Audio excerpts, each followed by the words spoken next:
Amen. On va juste remettre ce temps entre les mains de Dieu. Père éternel, on te remercie pour la présence du Saint-Esprit qui a été ici tout au long de cette réunion et nous continuons à célébrer, savourer ta présence, Esprit de Dieu. On te remercie pour les vies transformées aujourd'hui, les destinées changées aujourd'hui. J'ai prié au nom de Jésus. Amen. Amen. Gloire à Dieu. Dans le psaume 68 et au verset 28, il est écrit « Ton Dieu ordonne que tu sois puissant. » Le psaume 68, verset 28, je vais le relire. « Ton Dieu ordonne que tu sois puissant. » Amen. Dieu veut que vous soyez puissants. Dieu veut que son Église soit une Église puissante. Amen. Amen. Dieu vous appelle à être puissant. Donc, si Dieu vous appelle à être puissant, croyez-vous que vous pouvez devenir puissant? Amen. Le croyez-vous? Donc, Dieu ordonne. Il n'a pas suggéré, peut-être, si cela vous tente, si vous pensez que vous avez la capacité, avec vos forces personnelles, devenez puissant, faites beaucoup d'exercices, allez faire du sport pour développer vos muscles, et peut-être vous arriverez à être puissant. Non, Dieu vous ordonne. Ton Dieu ordonne que tu sois puissant. Bien, si Dieu ordonne cette chose, ceci veut dire que c'est possible. Dites possible. Amen. Ton Dieu ordonne que tu sois puissant. Mais comment arriver à cette puissance? Il y a une des choses qu'on doit comprendre, on ne doit pas dépendre sur nos forces humaines ou personnelles, mais on doit dépendre uniquement de Dieu. Dans 2 Corinthiens 12 et au verset 10, il est écrit, 2 Corinthiens 12, 10, « C'est lorsque je suis faible que je suis réellement fort. » Donc, on doit comprendre que notre force vient de Dieu. Mais vous savez, des fois, on a des moments où on dit, bien, c'est normal que je sois faible de ce temps-ci parce que j'ai une épreuve. Dites épreuve. Combien d'entre vous, vous avez déjà été éprouvés? Levez la main. Bon, les autres, vous êtes peut-être morts et la personne à côté fait ceci, là. Nous avons tous été éprouvés. Amen. Nous avons tous passé par des épreuves. Et il n'y a aucun moment dans notre vie où Dieu accepte que nous soyons dans la défaite. Amen. Il n'y a aucune journée que Dieu avait prévue dans ma vie. Je suis né le 21 mai 1976. Faites le calcul, j'ai 40 ans. OK. Je vous aide à calculer tout de suite parce qu'il y en a qui vont juste être là-dessus. Il y a quel âge donc? J'ai 40 ans. Le 21 mai 1976, quand je suis venu au monde, Dieu savait que dans mon parcours, il y aurait des hauts et des bas. Amen? Dieu connaît toutes choses à l'avance.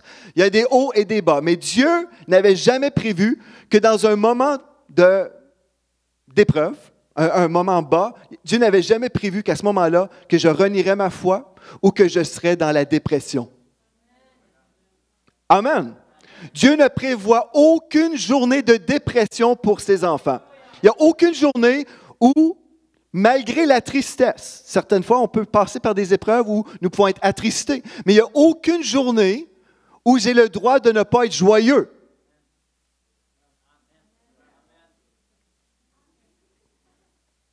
Vous ne me croyez pas, là.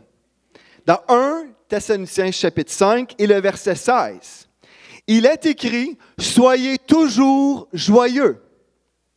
Soyez toujours, et en grec, le mot « toujours » veut dire « toujours ». Soyez toujours joyeux. On va parler de la joie aujourd'hui et la joie qui éclate. Au matin, la joie éclate. On retrouve ce texte dans le psaume 30 et le verset 6. Au matin, la joie éclate. Si le soir des pleurs subsistent, au matin, la joie éclate. Ou dans la version Louis II, le soir arrivent les pleurs et le matin, l'allégresse.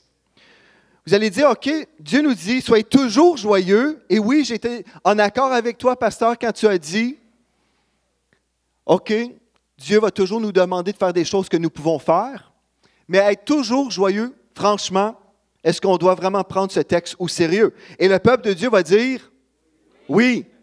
Bon, dans Romains chapitre 12 et au verset 15, il est écrit, « Réjouissez-vous avec ceux qui se réjouissent, pleurez avec ceux qui pleurent. Pouvez-vous pleurer et être heureux et être dans la joie en même temps? » Oui. Oui. Vous pouvez pleurer et être dans la joie. Vous allez dire, ah ben là, pasteur, est-ce que tu es en train de dire, des larmes de joie, pleurer de joie. Non, je parle ici, on vit des épreuves dans la vie. Et malgré l'épreuve et malgré la tristesse qu'on peut avoir dans l'âme, dans notre esprit, nous sommes dans la joie.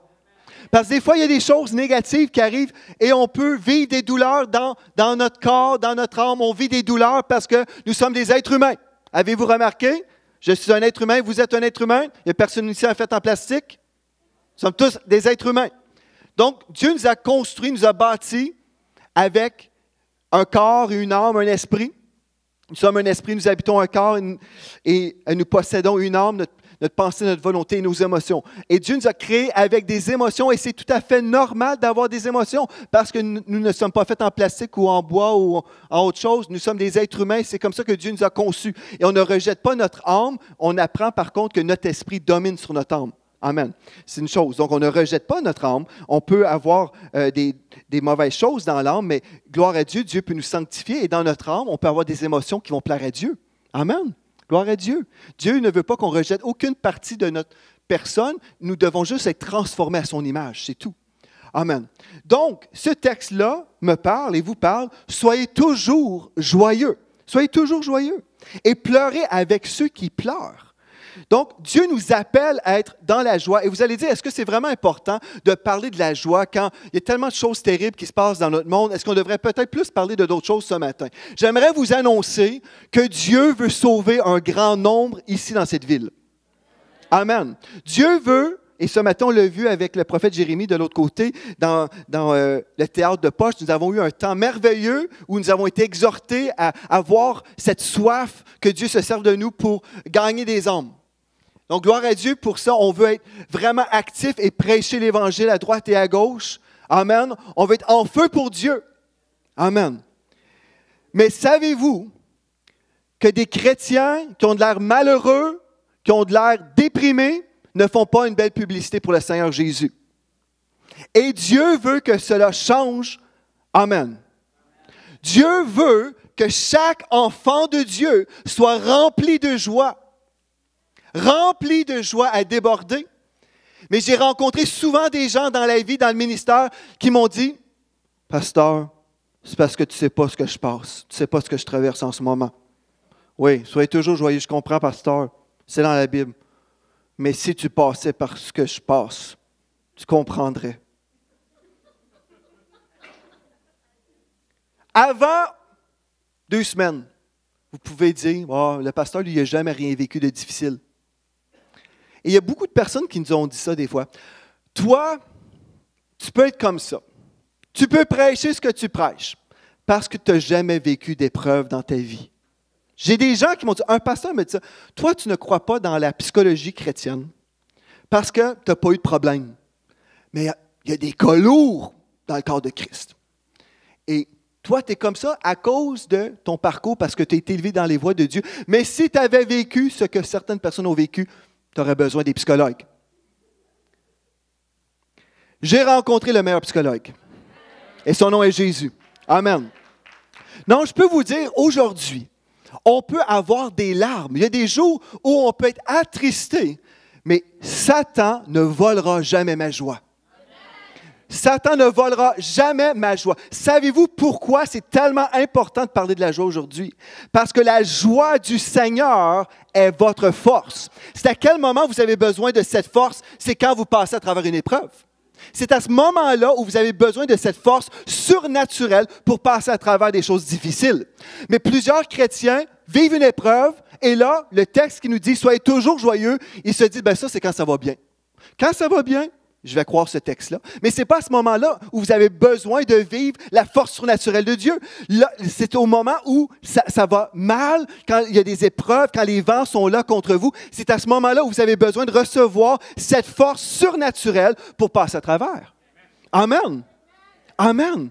Donc, moi, aujourd'hui, pour tous ceux qui peuvent nous suivre sur Internet, ou peut-être même ici dans la maison, où vous avez cru que je n'étais pas réaliste, parce que des fois, mais par ça, tu ne comprends pas, tu veux toujours qu'on soit fort, tu veux toujours qu'on soit dans la joie, tu veux toujours qu'on soit comme ci, comme ça, mais c'est parce que tu n'as jamais rien vécu. Mais vous le savez, c'est faux maintenant. Et pourtant, je crois encore la parole de Dieu qui dit « Soyez toujours joyeux ». Amen. Ça ne veut pas dire qu'on ne peut pas vivre des émotions. On peut vivre des émotions, mais malgré les émotions, vous savez, on peut pleurer et être heureux parce qu'on connaît que Dieu a un plus grand rapport que ce qu'on peut voir dans le monde naturel. On peut toujours être consolé malgré les épreuves, malgré des fois les larmes. On peut dire, mon Dieu est tellement grand. Et malgré les choses que moi je peux voir, ce que je peux vivre, mon Dieu est tellement puissant. Il a une provision glorieuse malgré cette chose-là. Amen. Je suis d'accord avec moi-même. Gloire à Dieu. Donc, soyez toujours joyeux, peu importe l'épreuve. Amen. Dans 1 Thessaloniciens, chapitre 1, au verset 6 et 7, il est écrit, « Vous avez été mes imitateurs et ceux du Seigneur en recevant la parole au milieu de beaucoup de tribulations avec la joie du Saint-Esprit, en sorte que vous êtes devenus un modèle pour tous les croyants. » Donc, on peut avoir beaucoup d'épreuves, beaucoup de tribulations, mais avoir la joie du Saint-Esprit. Amen. Vous ne croyez pas ce que je viens de vous dire, mais croyez la Bible. C'est 1 Thessaloniciens chapitre 1, versets 6 et 7. Au milieu de beaucoup de tribulations, avec la joie du Saint-Esprit. Il ne faut pas passer à côté de cette puissance qui est disponible. La joie du Seigneur est ma force, ce n'est pas simplement un chant qu'on chante à l'Église. C'est une puissance surnaturelle dont vous avez besoin. Tous les jours, vous devez être revêtus de la puissance de Dieu parce que, vous savez, l'ennemi va toujours attaquer les enfants de Dieu. Et si votre joie dépend de vos circonstances, vous serez des gens malheureux. On va voir sur votre visage des personnes malheureuses. Quand on va vous voir à l'épicerie, on va voir une personne malheureuse. Et vous savez, quand vous êtes malheureux, bien, les gens ne sont pas attirés à vous et vous n'avez pas les yeux ou la vision de Dieu pour voir les gens qui ont besoin de Jésus. Quand vous êtes malheureux, vous êtes en dépression de même. Vous ne rayonnez pas la gloire de Dieu. Amen. Vous allez dire, ah ben, OK, pasteur, mais quand même, il faut être réaliste. OK, soyons réalistes. Venez avec moi dans 1 Thessaloniciens chapitre 4 et au verset 13. 1 Thessaloniciens chapitre 4, verset 13. C'est un texte qu'on lit pendant les funérailles, et je vais vous lire ce texte-là aujourd'hui. « Nous ne voulons pas, frères, vous laisser dans l'ignorance au sujet de ceux qui sont décédés, afin que vous ne soyez pas tristes, dites pas tristes, de la même manière que le reste des hommes qui n'ont pas d'espérance. » Vous savez, il y a des gens dans le monde et il y a des gens dans l'Église qui vivent comme les gens dans le monde. Il y a des gens dans l'Église qui passent à travers des épreuves ou peut-être une perte et ils sont tristes comme les gens dans le monde. Ils sont revêtus d'un habit de deuil et puis ils sont déprimés, ils sont malheureux parce qu'ils n'ont pas regardé au Seigneur qui est la source de la joie. Mais Dieu nous dit dans sa parole, ne soyez pas tristes de la même manière. Ça ne veut pas dire qu'on n'éprouvera aucune émotion ou sentiment. Là, ici, ça nous dit, ne soyez pas tristes de la même manière que le reste des hommes qui n'ont pas d'espérance. Les autres n'ont pas d'espoir, mais vous avez un espoir qui vous donne cette joie surnaturelle. Amen. Voyez-vous, on doit être revêtu de la présence de Dieu en tout moment. Il n'y a aucun moment où on devrait être dans la défaite. Vous savez, pendant que j'étais à l'hôpital auprès de ma mère, je suis allé manger au resto avec mon épouse et puis on est en train de manger ensemble et on venait tout juste de terminer. Et là, sur la rue, j'ai vu une femme qui marchait sur la rue et j'ai vu que cette femme était attristée. J'ai payé rapidement ma facture. J'ai dit à ma femme, j'ai dit, on doit aller prêcher l'Évangile à cette femme-là. Il y a des gens qui vont dire, ben là, quand ça va mal, ne prêche pas, là. C'est correct. Prends ton temps, pasteur Joël, prends ton temps. Hein? Laisse passer le temps, là, puis plus tard, tu iras prêcher. Savez-vous, je n'ai jamais prêché la guérison autant que pendant cette saison-là. Gloire à Dieu. On est allé sur la rue, mais puisque je devais payer, là, la femme était rendue assez loin sur la rue principale, à Granby. Et là, ma femme a dit, cours, cours. J'ai dit, ben là, j'ai dit, un homme tout seul qui court après une femme, ça ne semble pas très, très bien, là. J'ai dit, viens avec moi. Et puis, on a vu cette femme rentrer dans un magasin. Et j'ai donné la parole que Dieu m'avait donnée pour cette femme. Et puis, vous savez, ma femme, après cette situation, ma femme a dit, en fait, la parole et ce que tu as fait pour cette femme, ce n'était même pas pour elle, c'était pour les clients dans le magasin. Parce qu'après, les gens et même les propriétaires du magasin ont dit, mais qui êtes-vous? moi, je suis un enfant de Dieu et on a béni aussi son enfant, un petit garçon. Puis j'ai dit ça, là, ça vient de Jésus. Jésus t'aime. Vous savez, dans des moments de difficulté, ce n'est pas le temps de faire une retraite et de dire, ben là, je vais arrêter de servir mon Dieu. Ça fait trop longtemps dans le corps de Christ où il y a des gens qui vivent ou qui passent par des épreuves et ils se donnent l'excuse, ben là, en ce moment, je ne peux plus rien faire parce que, regarde, là, je suis à la retraite et c'est tout à fait normal. Laissez-moi ma place. Il faut que je vive ce que j'ai à vivre. Ça, c'est humain, ça. Vous avez dit, mais pasteur, tu n'es pas très, très réaliste. Merci beaucoup. Merci. Je ne suis pas réaliste. Je ne veux pas être réaliste et je ne veux pas être normal. Si je suis normal, ceci veut dire que je vais dépendre de mes forces personnelles pour ma vie chrétienne. Peu importe que ce soit une épreuve ou le sommet de la montagne dans la gloire, je dois toujours demeurer dans la présence de Dieu. La joie du Seigneur est ma force. Donc, j'ai besoin de cette force et vous avez besoin de cette force. Il n'y a aucune excuse, il n'y a aucun moment où on va dire, bien là, je suis à la retraite spirituelle. Il y a des gens même en vacances. Des fois, pendant l'été, on dit, bien là, on ne parle pas de Dieu, on ne prie pas, on ne cherche pas Dieu, on ne lit pas la Bible. Bien, parce que Dieu comprend, là, quand même. On a travaillé toute l'année, là. Au moins 1 mois de vacances, là. Pasteur Michael avait prêché le Dieu du soleil, une fois, ou en tout cas, il a mentionné le Dieu du soleil au Québec. Parce qu'au Québec, on a l'hiver, et puis après, quand l'été sort, là, bien, le soleil sort plutôt. Là, on est là, on va adorer notre soleil. Mais non, on veut adorer Dieu. Il n'y a aucun moment. Alléluia. Et vous savez, quand c'est surnaturel, ce qui se produit, le jour où j'achetais mes vêtements pour les funérailles, la dame derrière le comptoir était là. Elle dit, mais vous êtes donc bien souriant, vous, monsieur. Combien d'entre vous, vous pensez qu'on achète des vêtements pour des funérailles, c'est le commentaire typique? Vous êtes donc bien souriant, vous. Mais ce sourire ne vient pas de la chair, elle vient de Dieu. C'est une joie surnaturelle. Amen. On est retourné, ma femme et moi, dans le même magasin pour acheter d'autres choses. Je ne me souviens plus c'est quoi, ou juste. Et puis la femme me voit. « Ah, c'est vous! » Sa réaction, « C'est vous! » Mais elle dit, « Mais vous avez plein d'anges autour de vous. » Pourquoi? La joie du Seigneur, la présence de Dieu, c'est pour tous les moments de notre vie. Moi, je n'accepte pas les gens qui disent, bien, j'accepte les gens, mais je n'accepte pas le propos des gens qui vont dire, bien, des fois, c'est normal, on va être à terre. C'est normal.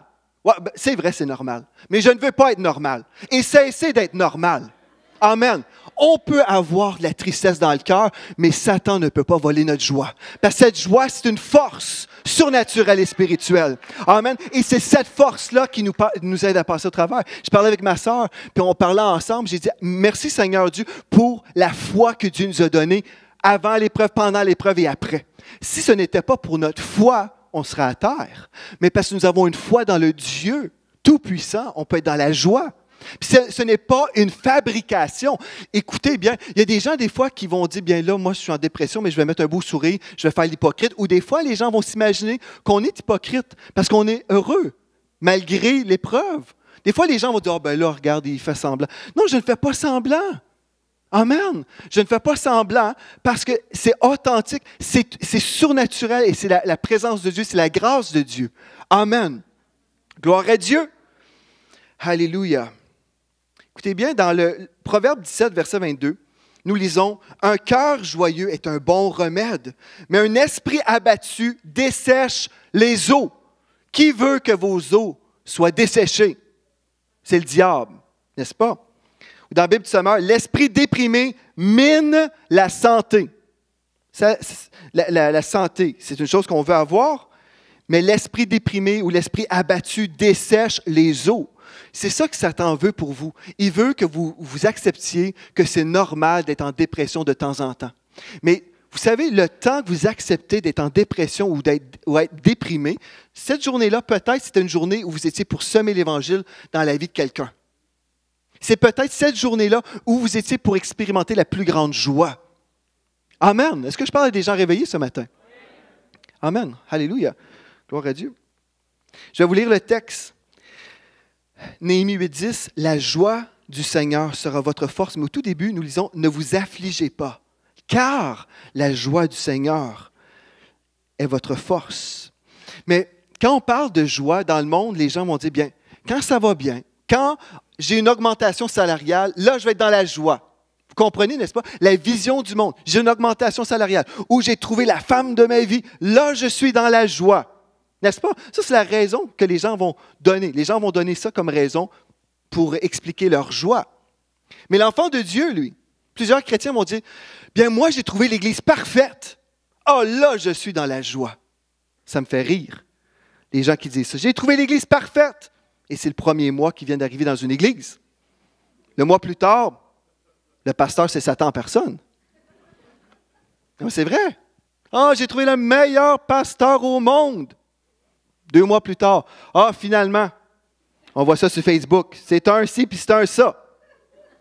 On rit, mais c'est la réalité. Des fois, je vois des commentaires qui circulent. Ça me fait rire. Je suis tenté d'écrire des commentaires. Mais je résiste à la tentation satanique. Mais ça, c'est les raisons que les gens vont donner. Vous êtes un enfant de Dieu. Êtes-vous une personne heureuse? Êtes-vous une personne heureuse? Je vous pose la question, vous n'avez pas obligé de me répondre. Êtes-vous une personne heureuse? Mais pourquoi êtes-vous heureux? Bien, parce que j'ai trouvé l'Église parfaite. Oh, alléluia, gloire à Dieu. Non. On est loin d'être parfait, n'est-ce pas? Pourquoi êtes-vous heureux vraiment? Si je vous demandais la question, pourquoi êtes-vous heureux? Bien, parce que j'ai eu une augmentation salariale. Ah, bien là, vous êtes comme le monde, là. Est-ce qu'on peut se réjouir quand Dieu bénit? Oui, certainement, on peut se réjouir. Mais est-ce que c'est vraiment le fondement de notre joie? Bien, moi, je suis heureux parce que là, je réussis vraiment dans mon ministère. J'ai fait des efforts, là, et puis j'ai visé telle chose, et j'ai remporté cette victoire. Donc, je suis heureux dans mon ministère parce que je suis heureux dans la vie parce que j'ai réussi mon ministère. Ah! Bon, plusieurs chrétiens vont être heureux quand ils vont réussir, mais quand ils ne réussissent pas, qu'est-ce qui se passe? Ouais, bien là, c'est l'échec, là. Ça fait que, soyez toujours joyeux, oublie ça, là. Parce que là, ma joie dépend de mon ministère. Le ministère va très, très mal, donc, ouais, c'est les combats, là. C'est les combats. Ouais, les combats, je te dis, c'est pas dur, hein? C'est pas facile, je veux dire. C'est dur d'être un chrétien. J'ai entendu à la radio chrétienne, l'autre jour, il y a plusieurs années, la vie chrétienne, c'est comme une voiture qui fait prout, prout, prout, prout. Prout, prout, prout, prout. C'est ce que le pasteur disait. La vie chrétienne, c'est ça. C'est dur, c'est dur, c'est dur. Mais là, vous avez des chrétiens qui vont dans les magasins, qui circulent en ville ici. Bonjour, je suis né de nouveau. Je vais à l'église de la Victoire du Québec. Nous sommes dans la victoire et dans la joie, nous autres. Voulez-vous mon Jésus? Oui, je veux ce Jésus. Non, ça ne marche pas, là. Dieu veut qu'on soit littéralement baptisés de son esprit. Et quand nous sommes revêtus de cette joie, bien, ça va transparaître. Et les gens vont dire, mais tu es différent, toi. Mais qu'est-ce que tu as, toi? C'est la joie du Seigneur qui est ma force. Ceci ne veut pas dire que c'est une négation des épreuves. Dieu n'a pas dit, faites semblant qu'il n'y a rien qui se passe. Non. Non, on a des épreuves. Malgré l'épreuve, il y a un chant que je pourrais chanter en anglais. This joy I have, the world didn't give it to me, the world can't take it away. Oh. This joy I have, the world didn't give it to me. This joy I have, the world didn't give it to me. This joy I have, the world didn't give it to me. The world didn't give it, the world can't take it away. Oh, this joy I have, the world didn't give it to me. This joy I have, the world didn't give it to me. Oh, this joy I have, the world didn't give it to me. The world didn't give it, the world can't take it away.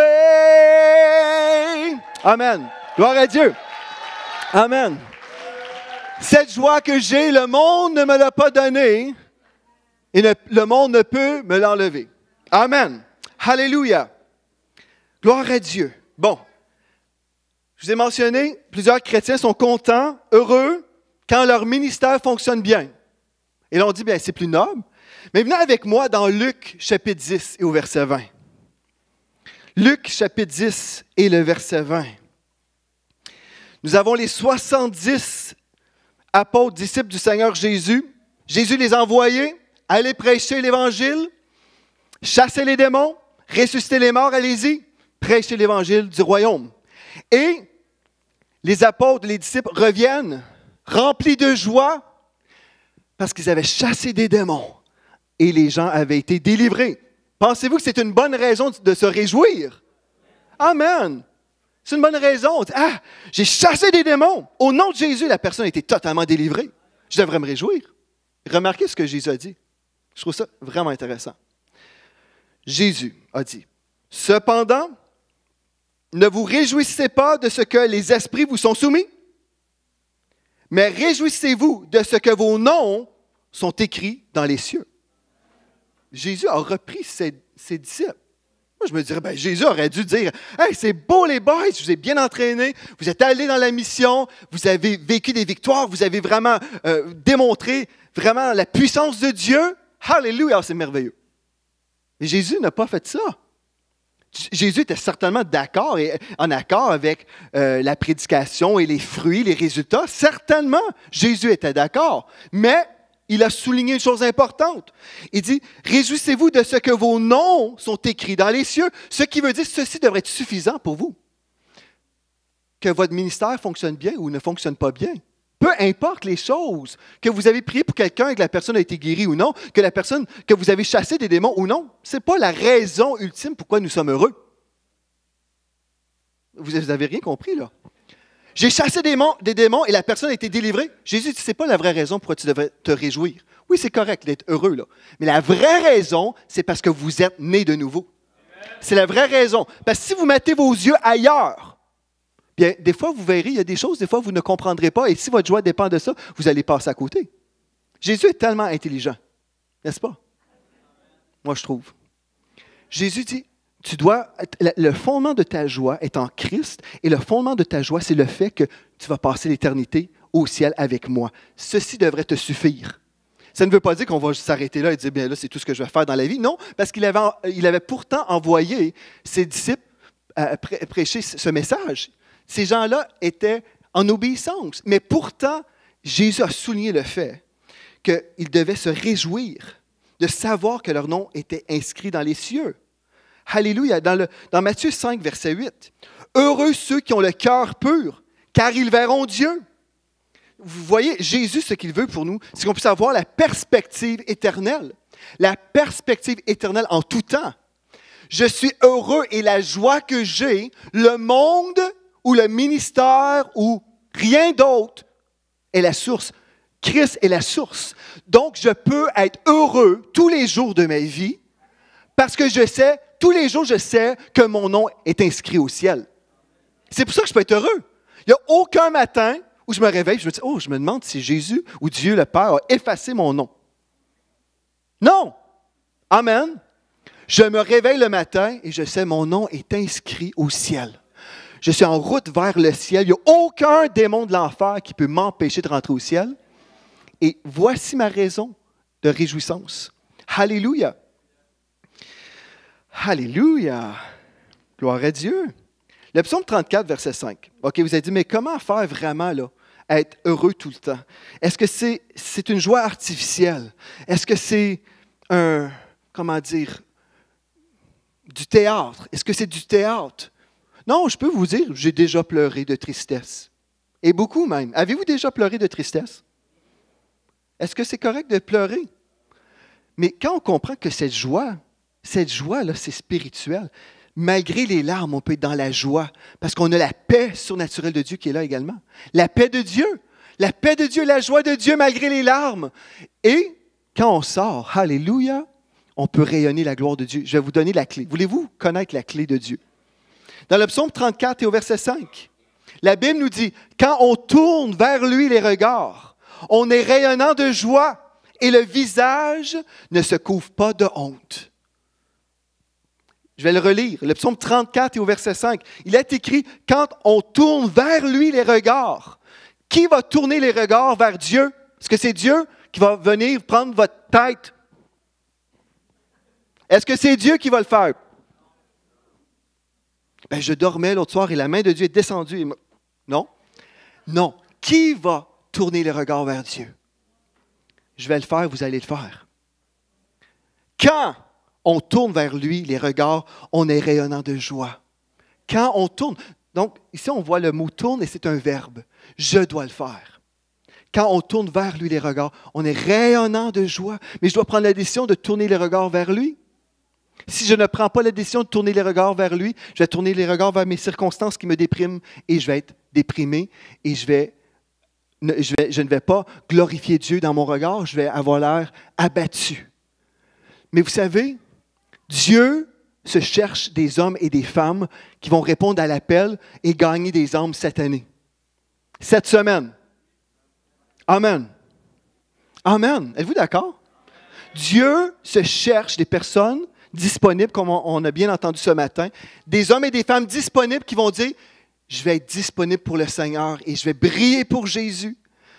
Mais là, vous allez entendre une petite voix, oui, mais toi, c'est pas pour toi, là, l'évangélisation. Parce que, regarde, Dieu comprend que toi, tu passes par une épreuve. Ah, OK, ben c'est vrai.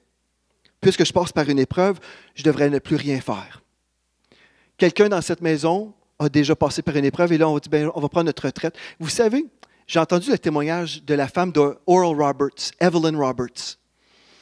J'oublie certains détails, mais cette femme a vécu un deuil terrible. Sa fille, en tout cas, c'était son gendre et sa fille ou sa fille, en tout cas, peu importe, mais je crois que c'était sa fille qui est décédée dans un accident d'auto avec les enfants. C'était tragique, tragique.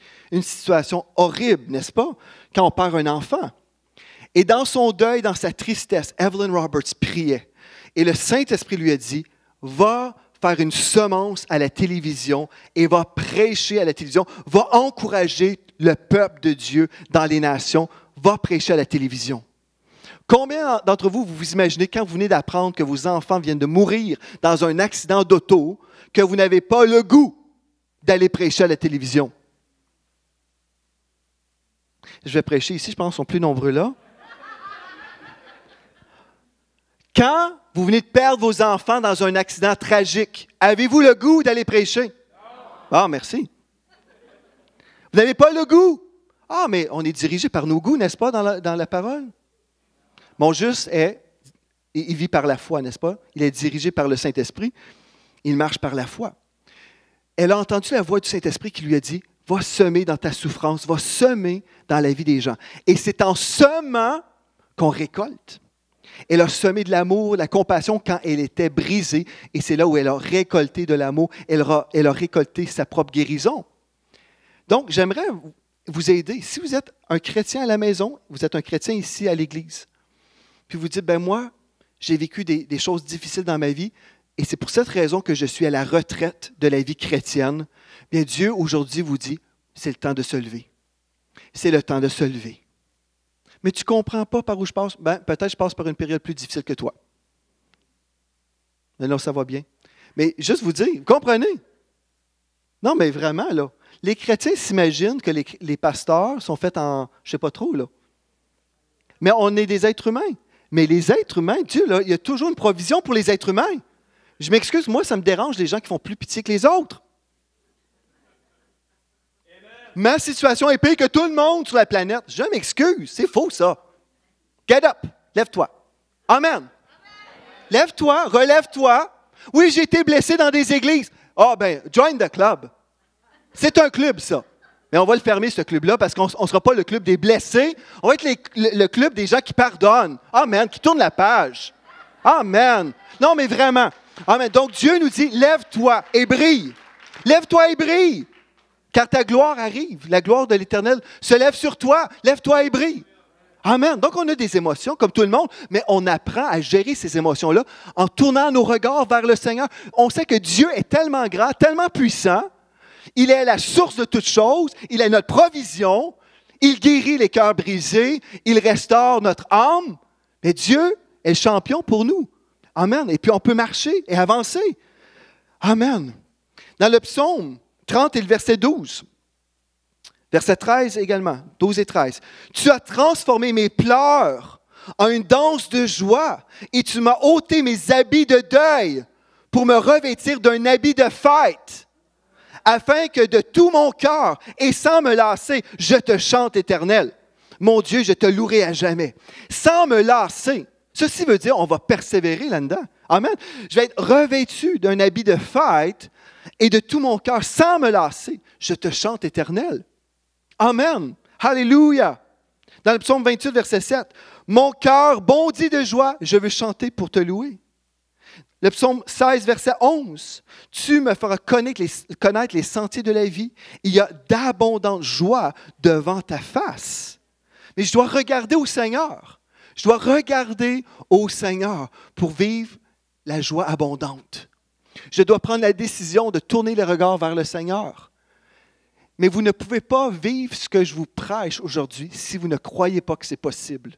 Si vous pensez qu'il y a des moments où Dieu permet que l'enfant de Dieu soit en dépression et qu'il soit à la retraite, et puis voilà, c'est tout. On va lui laisser 6 mois, 1 an, là, et puis un jour, il va se relever.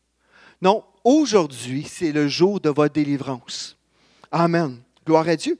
Et là, vous allez continuer à marcher avec le Seigneur malgré les épreuves. Si Dieu prenait uniquement des gens qui n'avaient pas d'épreuves, bien, l'armée du Seigneur serait très petite. Amen. Vraiment, réalisez-vous, on s'excuse trop facilement. Mais là, je ne peux rien faire pour Dieu parce que là, moi, là, j'ai une situation financière difficile. Puis là, c'est ça. Je parle avec une autre personne. Ben moi, là, de ce temps-ci, là, ben, dans mon corps, là, j'ai des épreuves, j'ai des défis. Ça fait que Dieu comprend, je ne vais rien faire. Ben là, j'ai une chicane, là, puis regarde, là, moi, ça me dérange, là, puis je ne suis pas bien disposé. Et ça se trouve dans quel chapitre, là? J'attends, là. Non, mais moi, je vois plutôt le contraire. Soyez toujours joyeux. Ceci ne veut pas dire soyez hypocrite, faites semblant que vous êtes heureux. Non. Ceci veut dire que vous allez tomber à genoux et dire, Seigneur, je veux plus de toi. Je veux plus de toi et je veux tourner les regards vers toi parce que tu es celui qui me console, tu es celui qui me restaure, tu es celui qui me donne la joie. Et cette joie surnaturelle que le monde ne peut pas comprendre, que le monde ne peut pas donner, cette joie vient de Dieu. Et en fait, quand je suis dans la présence de Dieu et je vis la joie de Dieu, Dieu vient me combler. Dieu peut même me donner des visions et je peux voir des choses glorieuses. Je me souviens, je termine, j'invite l'équipe de la louange maintenant, s'il vous plaît. Vous pouvez vous approcher. Je me souviens de Joan DeWert, la femme de Dr. Dick DeWert, président du Miracle Channel, fondateur du Miracle Channel. Sa mère venait de décéder et puis elle a dit, Seigneur, ma mère me manque beaucoup. J'aimerais ça que tu me montres quelque chose, que tu viennes me consoler. Et Joan s'en allait en Israël, elle était en avion et puis pendant son voyage, je pense qu'elle s'est endormie, elle a eu un songe ou une vision, mais peu importe, Dieu lui a montré sa mère au ciel, dans un corps jeune, toute belle. Et là, elle était comme ça, sur un comptoir, et puis elle frappait du pouce comme ça. Et puis elle voyait sa mère devant plein d'enfants, dans une pouponnière. Et puis elle a eu 3 tableaux comme ça, que Dieu lui a montrés. Sa mère toute belle qui est en train de frapper un comptoir comme ça. Et elle savait que sa mère, quand elle faisait ça, ceci voulait dire qu'elle était en charge.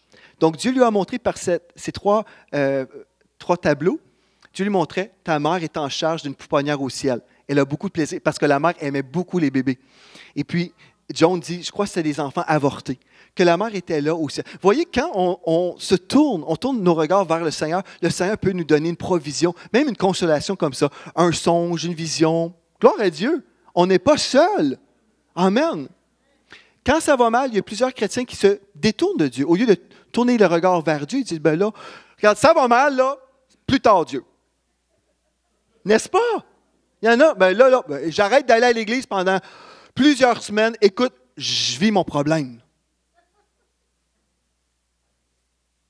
C'est vrai, ça. Il y a beaucoup de personnes qui ont une réaction, je me détourne de Dieu quand ça va mal. Dieu ne veut pas qu'on se détourne de lui quand ça va mal, parce que c'est lui qui peut vous aider quand ça va mal. Voyez-vous, c'est de se détourner du secouriste. L'ambulance arrive, vous êtes les jambes toutes cassées, les bras. Non, non, non, non, non, non. Non, je ne fais pas bouger non plus. Mais vous comprenez? Vous comprenez? Quand ça va mal, tournez vos regards vers le Seigneur et vous serez rayonnant de joie. Et vous vivrez la grâce de Dieu. Et c'est un message important parce que Dieu ne veut pas qu'on soit stagnant. Dieu ne veut pas qu'on soit dirigé par des circonstances. Si vous êtes sauvés et vos noms sont écrits dans les cieux, vous avez la raison de réjouissance. Vous avez la raison de vous lever tous les matins et dire, je vais briller pour Jésus et je vais gagner des âmes. Et les gens vont me voir et ils vont voir que je suis heureux et je vais être une belle publicité pour le Seigneur Jésus.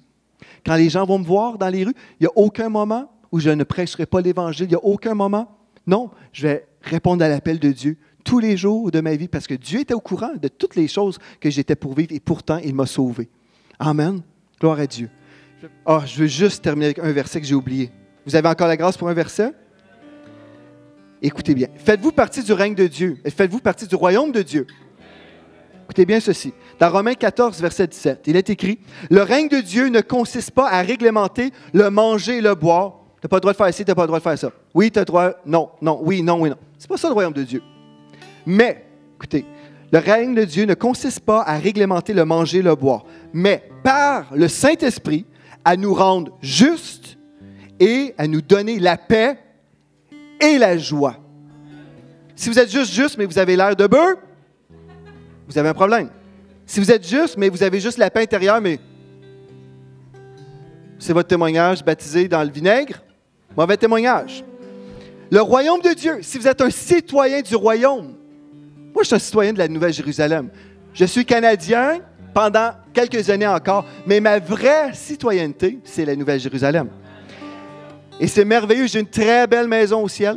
Vous viendrez la voir, je vous invite tous et chacun. J'ai beaucoup d'ouverture pour des rendez-vous, pour des petits cafés. Elle est très belle, ma maison. Très belle. Elle est peut-être plus belle que la vôtre, je ne sais pas. On verra. Mais venez me rendre visite. J'ai une très belle maison au ciel. Je fais partie du royaume de Dieu, royaume des cieux. Mon nom est là, réservé.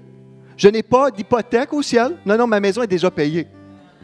Et peut-être c'est écrit Pasteur Joel Spinks. Non, peut-être c'est un nouveau nom, je ne sais pas. Alléluia. Moi, je suis convaincu aussi, en terminant, quand je vais rencontrer Jésus, je ne verrai pas « Bonjour, Joël. Ouais, ça fait longtemps que je t'attends, là. Ah. OK, viens, je vais te montrer ta maison, là. Viens-t'en. Allez, viens-t'en, là. » Non. Quand vous allez voir Jésus, là, vous verrez un Jésus rempli d'amour qui dit « Hey, ça fait longtemps que je t'attends, là. Viens-t'en dans ta demeure.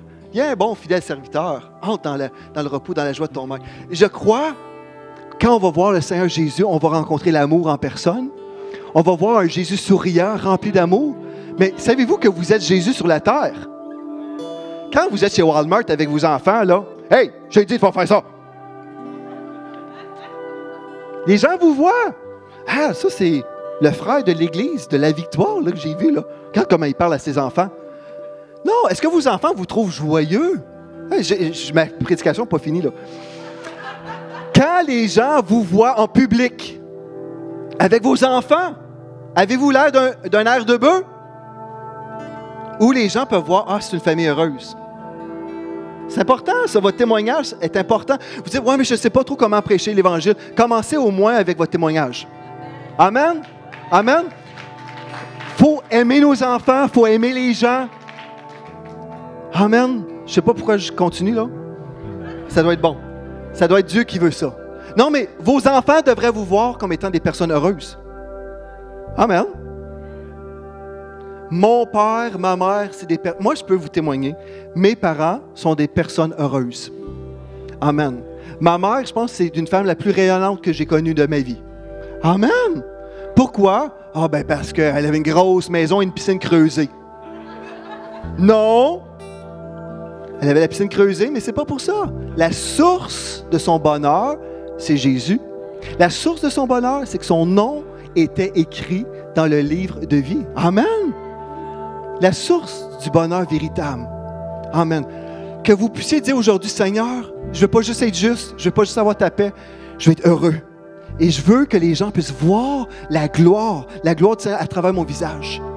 Que je puisse prêcher juste en allant au comptoir, à l'épicerie. Et les gens vont dire, mon doux, j'aime ton sourire. Amen.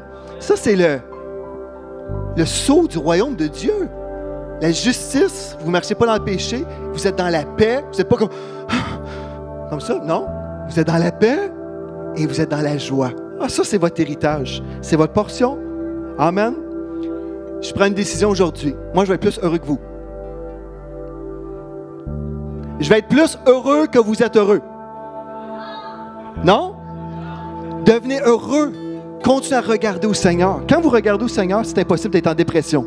Jésus n'est jamais bougon. Jésus n'est jamais bougon. Jésus est toujours rempli d'amour. Et quand vous tournez vos regards vers lui, vous recevrez sa grâce, sa joie surnaturelle. Et vous serez fort. Dieu vous a dit, je vous ordonne d'être fort. Mais ce n'est pas humainement. C'est une force surnaturelle. La force du Seigneur est pour vous aujourd'hui. Soyons forts dans le Seigneur. Avançons et reprenons du territoire qu'on a perdu. C'est le temps de voir cette Église totalement remplie. Allons chercher les âmes qui sont perdues en ce moment. Amen. Ne croyez aucune excuse en ce moment. Ben, c'est pas pour moi, c'est pour les autres. Pour eux, ça va bien pour eux, mais pas pour moi. Non, oubliez les excuses. Dites, je m'en vais aujourd'hui même, je vais aller chercher des âmes. Amen. Gloire à Dieu, je vais aller chercher des âmes. On va peupler le ciel pour avoir plus de personnes à notre café au ciel. Alléluia. Gloire à Dieu. Grand et puissant est notre Dieu. Grand et puissant est sa force. Alléluia.